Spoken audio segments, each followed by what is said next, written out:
kami akan memastikan bahwa nantinya FG Live diisi oleh orang-orang yang kredibel, yang mempunyai proven track record di industri keuangan.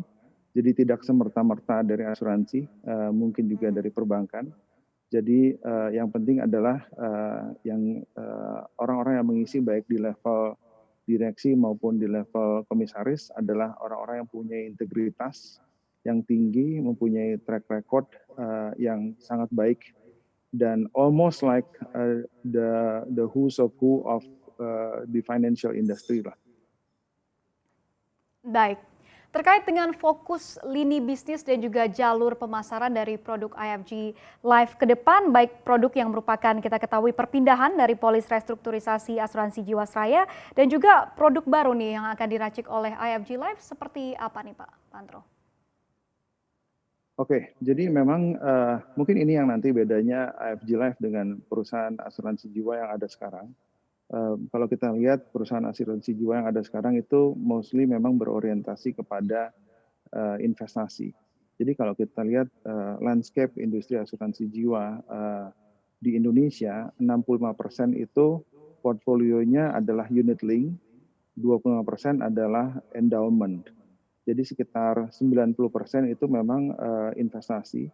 Sementara yang asuransi jiwa dan kesehatan itu justru malah di bawah daripada 10%. Nah, kita lihat makanya itu terefleksikan di pemain-pemain besar yang ada sekarang yang mungkin berafiliasi dengan perusahaan asing. Nah, tapi kami sebagai asuransi jiwa milik negara mau balik ke marwah daripada asuransi, yaitu memberikan perlindungan atau proteksi.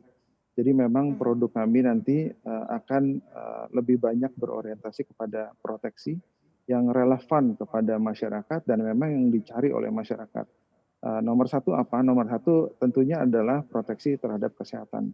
Ya, seperti kita semua tahu ya, kondisi COVID saat ini menyebabkan orang jadi sangat aware mengenai kesehatan dan pentingnya asuransi.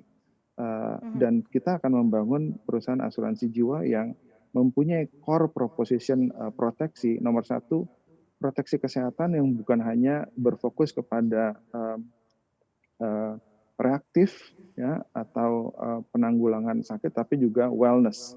Ya, jadi even kepada preventif gitu ya, preventif atau yang bagaimana membuat orang itu menjadi sehat gitu ya.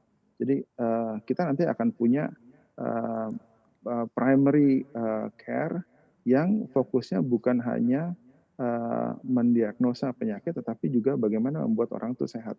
Jadi instead of rumah sakit, kita punya rumah sehat. Ya, instead of rumah sakit, kita akan punya rumah sehat. Nah, kita tetap ada produk juga yang sifatnya PD atau produk asuransi yang dikaitkan dengan investasi tetap ada, tetapi fokusnya bukan pada investasi, tetapi fokusnya kepada bagaimana kita bisa memberikan perlindungan terhadap perencanaan masa depan daripada nasabah atau customer kami. Jadi misalnya kalau ada keluarga muda misalnya gitu ya, yang punya anak, nanti mau ada rencana anaknya sekolah kemana gitu ya. Jadi rencana mereka inilah yang kita coba proteksi, kita kasih perlindungan. Oke, sesuai dengan rencana mereka, kebutuhan dananya berapa, and therefore berapa yang mereka harus set aside. Gitu loh. Jadi kita nggak akan jualan rate of return, tetapi kita akan jualan bagaimana mereka bisa memproteksi atau memberikan perlindungan terhadap rencana-rencana mereka masa depan gitu ya. Nah, bagi Anda yang ingin mengikuti berita ekonomi dan juga bisnis, jangan lupa untuk install CNBC Indonesia di App Store dan juga di Play Store.